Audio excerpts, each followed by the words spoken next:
Conjunctions. So ఈ conjunction topic మనకు competitive English గ్రామర్లో ముఖ్యంగా టెట్, డిఎస్సి, టిఆర్టి, ఎస్ఎస్సి ఈ కాంపిటేటివ్ ఎగ్జామినేషన్స్లో రావడం జరుగుతుంది. సో ఈరోజు ఈ కంజంక్షన్స్ గురించి కంప్లీట్గా తెలుసుకుందాం. So in this class we will first discuss what is a conjunction, and then we look at 4 types of conjunctions and how to avoid the common mistakes that people will do, and how to punctuate a conjunction when we are writing. Friends, బేసిక్గా మనం ఈ లెసన్లో conjunction అంటే ఏంటి, అలానే 4 types of conjunctions గురించి తెలుసుకుంటాం. అలానే చాలామంది స్టూడెంట్స్ చేసేటటువంటి కామన్ మిస్టేక్స్ ఏంటో చూస్తాం. అలానే పంక్చువేషన్ మనం ఈ కంజంక్షన్స్లో ఎలా యూజ్ చేయాలో తెలుసుకుంటాం. So first, what is a conjunction? A conjunction is a word that connects parts of a sentence. It connects words, it connects phrases or it connects clauses. Friends, ఒక conjunction అనేది ఒక పదం. ఇది సెంటెన్స్లోని పదాలని కంబైన్ చేస్తుంది లేదా కనెక్ట్ చేస్తుంది, కలుపుతుంది. సో ఇది పదాలని కలపొచ్చు, 2 ఫ్రేజెస్ని కలపొచ్చు, లేదా క్లాజెస్ని కలపొచ్చు. Look at these examples. So friends, first ఎగ్జాంపుల్లో మనం చూసుకున్నట్లయితే 2 పదాలని ఎండ్ అనే కనెక్ట్ చేయడం జరిగింది. So read and write. Second ఎగ్జాంపుల్లో మనం చూసుకున్నట్లయితే ఈదర్ ఆర్ అనేవి కాంబినేషన్ కంజంక్షన్స్ అంటాం. ఈ కాంబినేషన్ కంజంక్షన్స్ కూడా 2 ఫ్రేజెస్ని కనెక్ట్ చేయడం జరిగింది. ఆ 2 phrases, my book is either on the table. On the table అనేది ఒక phrase, or in the shelf అనేది సెకండ్ ఫ్రేజ్. థర్డ్ ఎగ్జాంపుల్లో కూడా మనం అబ్జర్వ్ చేసినట్లయితే ఈ బట్ అనే కంజంక్షన్ కనెక్టెడ్ 2 క్లాజెస్, 2 క్లాజులని కనెక్ట్ చేయడం జరిగింది. David went to see his manager అనేది ఒక clause, but he wasn't in his office అనేది second clause. So conjunction but అనేది 2 క్లాజెస్ని కంబైన్ చేయడం జరిగింది. సో ఈ విధంగా ఒక సెంటెన్స్లో 2 వర్డ్స్ని కానీ 2 ఫ్రేజెస్ని కానీ లేదా 2 క్లాజెస్ని కానీ కనెక్ట్ చేసేటటువంటి లేదా జాయిన్ చేసేటటువంటి లేదా కంబైన్ చేసేటటువంటి వర్డ్స్ని మనం కంజంక్షన్స్ అంటాం. All right, now let's talk about different types of the conjunctions in English. So we have 4 types of conjunctions. They are: number 1, coordinating conjunctions; number 2, subordinating conjunctions; number 3, correlative conjunctions; number 4, consecutive adverbs. Coordinating conjunctions లో మనకు and, are, but, so, at, for, nor, etcetera ఈ పదాలు అనేవి ఉండటం జరుగుతుంది. Subordinating కంజంక్షన్స్లో because, after, although, if, until, etcetera ఈ పదాలు ఉండటం జరుగుతుంది. కోరిలేటివ్ కంజంక్షన్స్లో either, or, neither, nor, both, and, not only, but also, etcetera వీటిని మనం పైర్స్ ఆఫ్ కంజంక్షన్స్ అని కూడా అనొచ్చు. Number 4, consecutive adverbs. సో consecutive adverbsలో however, therefore, in addition, etc. ఈ పదాలు అనేవి రావడం జరుగుతుంది. ఫ్రెండ్స్, ఇక్కడ ఈ పేర్లను చూసి మనం కన్ఫ్యూజ్ అవ్వాల్సిన అవసరం లేదు. మనకు కేవలం ఆ కంజంక్షన్స్ని ఎలా యూజ్ చేయాలో తెలిస్తే సరిపోతుంది. All right, let's start with coordinating conjunctions first. So coordinating conjunctions are most commonly used conjunctions types. Words like and, are, but, so, at, for, nor we call coordinating conjunctions. Okay friends, ఇప్పుడు ఒక 4 examples provide చేస్తున్నాను. ఈ 4 ఎగ్జాంపుల్స్లో కూడా coordinating conjunctions use చేయడం జరిగింది, but punctuation అనేది అక్కడ లేదు. సో మనకు పంక్చువేషన్ కూడా చాలా ఇంపార్టెంట్. కాబట్టి ఈ 4 సెంటెన్సెస్లో ఎక్కడైతే పంక్చువేషన్ మార్క్ అనేది, కామా అనేది నెసెసరీ అనిపిస్తుందో ఈ వీడియోని పాజ్ చేసి పంక్చువేషన్ మార్క్స్ ఎక్కడ అవసరమో యూజ్ చేసి తర్వాత వీడియోని ప్లే చేయండి. Okay, let's talk about our answers. First example, second ఎగ్జాంపుల్లో మనం ఎలాంటి కామాని యూజ్ చేయాల్సిన అవసరం లేదు. ఎందుకంటే ఇక్కడ మనం చూసుకున్నట్లయితే ఓన్లీ 2 పదాలను మాత్రమే కనెక్ట్ చేస్తుంది, లేదా 2 ఫ్రేజెస్ని మాత్రమే కనెక్ట్ చేస్తుంది. కాబట్టి మనం కామాస్ని యూజ్ చేయాల్సిన అవసరం లేదు. సో ఫస్ట్ ఎగ్జాంపుల్లో Jenny's house is beautiful and spacious. So beautiful అనే ఒక యాడ్జెక్టివ్, స్పేసియస్ అనే ఒక యాడ్జెక్టివ్, ఈ రెండింటిని కంబైన్ చేసింది కాబట్టి అండ్ అనే కంజంక్షన్ మనం కామాని యూజ్ చేయాల్సిన అవసరం లేదు. సెకండ్ ఎగ్జాంపుల్లో కూడా does Vinay work in a library or a hotel.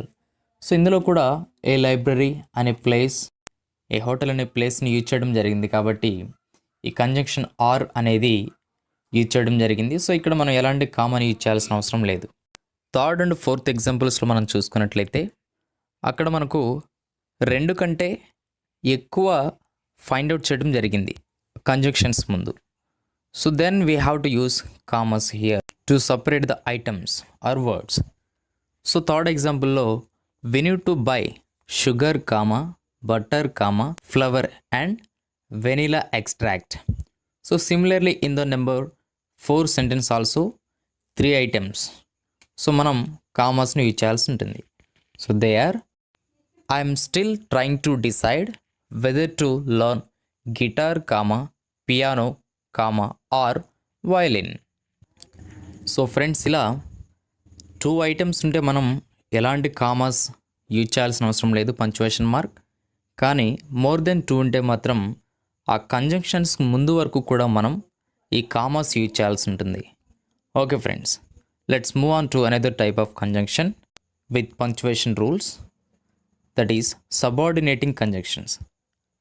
Subordinating కంజంక్షన్స్లో మనకు because, although, so that, therefore, after, if, whether, unless, until, whenever, wherever. But why are these called subordinating conjunctions? Okay, look at this example. After Lisa gets home from work. Is this a complete sentence?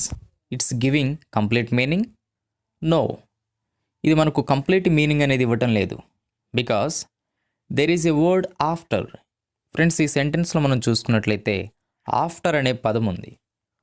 So ఒకవేళ after అనేది లేకుండా ఉంటే, for example Lisa gets home from work.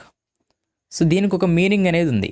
కానీ సెంటెన్స్లో మనం చూసుకున్నట్లయితే after Lisa gets home from work అంటే Lisa work నుంచి ఇంటికి చేరుకున్న తర్వాత ఏమైందని అడగొచ్చు. సో ఇలా కంప్లీట్ మీనింగ్ అనేది ఇవ్వనటువంటి సెంటెన్సెస్ని మనం సబార్డినేటింగ్ కంజంక్షన్స్ అంటాం. వీటికి కంప్లీట్ మీనింగ్ రావాలంటే మనం ఒక ఇండిపెండెంట్ క్లాజ్ అనేది యూజ్ చేయాల్సి ఉంటుంది. సో ఈ క్లాజ్ అనేది డిపెండెంట్ క్లాజ్. ఇది మనకు సెంటెన్సెస్లో కూడా వచ్చింది. సో ఈ డిపెండెంట్ క్లాజ్కి కంప్లీట్ మీనింగ్ రావాలంటే మనం ఒక ఇండిపెండెంట్ క్లాజ్ని యూజ్ చేయాల్సి ఉంటుంది. సో ఇప్పుడు మనం ఎగ్జాంపుల్ చూసుకున్నట్లయితే after Lisa gets home from work she likes to watch TV for an hour. So ఇక్కడ friends after Lisa gets home from work అనేది dependent clause, she likes to watch TV for an hour అనేది independent clause. మరికొన్ని examples provide చేస్తున్నాను, వీటిని observe చేయండి. Friends, ఇక్కడ provide చేసినటువంటి ఎగ్జాంపుల్స్లో 3 sets ఉన్నాయి. అలానే ప్రతి సెట్కి మనకు ఏ అండ్ బి 2 సెంటెన్సెస్ ఉన్నాయి, కానీ సేమ్ మీనింగ్ ఇస్తున్నాయి. కానీ ఏ ఎగ్జాంపుల్లో మనం చూసుకున్నట్లయితే ఆఫ్టర్ అనే సబార్డినేటింగ్ కంజంక్షన్ ముందు రావడం జరిగింది, అలానే ఆ సెంటెన్స్లో కామాని యూజ్ చేసాం. అండ్ బి సెంటెన్స్లో సేమ్ మీనింగ్ వస్తుంది, కాకపోతే ఈ ఆఫ్టర్ అన్న సబార్డినేటింగ్ కంజంక్షన్ని మనం మిడిల్లో యూజ్ చేయడం జరిగింది, but there is no comma. అలానే సెకండ్ ఎగ్జాంపుల్స్, థర్డ్ ఎగ్జాంపుల్స్లో ఉన్నటువంటి ఎగ్జాంపుల్స్ ఏ అండ్ బి కూడా అలానే ఉన్నాయి, కానీ బీనే కరెక్ట్. సో ఎందుకు బి కరెక్ట్ అనేది ఒకసారి ఈ సెంటెన్సెస్ని కేర్ఫుల్గా అబ్జర్వ్ చేస్తూ ఈ వీడియోని పాజ్ చేసి ఆలోచించి తర్వాత ప్లే చేయండి. So friends, here is the rule. First dependent clause వచ్చినప్పుడు మనం కామాని యూజ్ చేసిన తర్వాత ఇండిపెండెంట్ క్లాజ్ యూజ్ చేయాలి. అలా కాకుండా ఫస్ట్ ఇండిపెండెంట్ క్లాజ్ వస్తే మనం కామాని యూజ్ చేయకుండా డిపెండెంట్ క్లాజ్ యూజ్ చేయాల్సి ఉంటుంది. So this is the simple rule. ఒక డిపెండెంట్ క్లాజ్ను ఒక ఇండిపెండెంట్ క్లాజ్ తోటి కనెక్ట్ చేయాలంటే మనం కామాని యూజ్ చేయాలి. అలా కాకుండా ఒక ఇండిపెండెంట్ క్లాజ్ను ఒక డిపెండెంట్ క్లాజ్ తోటి కనెక్ట్ చేయాలంటే మనం కామాని యూజ్ చేయాల్సిన అవసరం లేదు. కన్జెక్టివ్ యాడ్వర్బ్ గురించి తెలుసుకుందాం with punctuation marks. So words like however, therefore, as a result, otherwise, moreover, furthermore, for example, finally, etcetera వీటిని మనం కన్జెక్టివ్ యాడ్వర్బ్స్ అంటాం. So you may be thinking, మీరు ఆలోచించవచ్చు ఇక్కడ కంజంక్షన్స్ గురించి మాట్లాడుకునేటప్పుడు ఈ యాడ్వర్బ్స్ అనే పదం ఎందుకు వచ్చిందనే డౌట్ రావచ్చు. సో ఫ్రెండ్స్, యాడ్వర్బ్స్ కొన్ని సందర్భాలలో కన్జెక్టివ్గా కూడా పనిచేయడం జరుగుతూ ఉంటాయి. సో వాటిని మనం ఏమంటామంటే కన్జెక్టివ్ యాడ్వర్బ్స్ అంటాం. So here are some examples. So friends, ఇక్కడ ఇచ్చినటువంటి ఈ 3 ఎగ్జాంపుల్స్లో ఇన్సైడ్లో పంక్చువేషన్ మార్క్స్ అనేవి లేవు, కామా లేదు. సో ఈ వీడియోని కొద్దిసేపు ఆపి ఎక్కడెక్కడ పంక్చువేషన్ మార్క్స్ యూజ్ చేయాలో ఆలోచించి తర్వాత ప్లే చేయండి. సో ఫ్రెండ్స్, ఇక్కడ మనం పంక్చువేషన్ మార్క్స్ చూసుకున్నట్లయితే ఇండిపెండెంట్ క్లాస్ తర్వాత సెమీ కాలన్ రావడం జరిగింది. దాని తర్వాత కన్జెక్టివ్ యాడ్వర్బ్ హవెవర్ కానీ, దేర్ఫోర్ కానీ, మోరోవర్ కానీ యూజ్ చేయడం జరిగింది. ఈ కన్జెక్టివ్ యాడ్వర్బ్స్ తర్వాత కూడా మనం పంక్చువేషన్ మార్క్ కామాని యూజ్ చేయడం జరిగింది. సో ఇది ఒక కన్జెక్టివ్ యాడ్వర్బ్కి మాత్రమే ఉండేటటువంటి స్పెషల్ రూల్. సో ఈ రూల్ వచ్చేసి ఒక ఇండిపెండెంట్ క్లాస్ తర్వాత మనం ఫస్ట్ సెమీ కాలన్ యూజ్ చేయాలి. తర్వాత కన్జెక్టివ్ యాడ్వర్బ్స్ అయినటువంటి హవెవర్ కానీ, దేర్ఫోర్ కానీ, మోరోవర్ కానీ, యాజ్ ఏ రిజల్ట్ కానీ వీటి తర్వాత మనం కామాని యూజ్ చేయాలి. నెక్స్ట్ ఇండిపెండెంట్ క్లాస్ యూజ్ చేయాల్సి ఉంటుంది. So this is the special rule for the conjunctive adverbs. So ఈ విధంగా ఫ్రెండ్స్, మనం ఈ కంజంక్షన్స్లో ఇలాంటి కామన్ మిస్టేక్స్ అనేవి ఎగ్జామినేషన్లో అడుగుతూ ఉంటారు. సో మనకు ఆ రూల్స్ తెలిస్తే ఈజీగా మనం ఈ కంజంక్షన్ టాపిక్ని సాల్వ్ చేయొచ్చు. Thank you friends. ఈ వీడియో నచ్చినట్లయితే లైక్ చేయండి. సో మరిన్ని ఇలాంటి వీడియోస్ కోసం మన ఛానల్ని సబ్స్క్రైబ్ చేయండి. Thank you friends. Thanks for watching.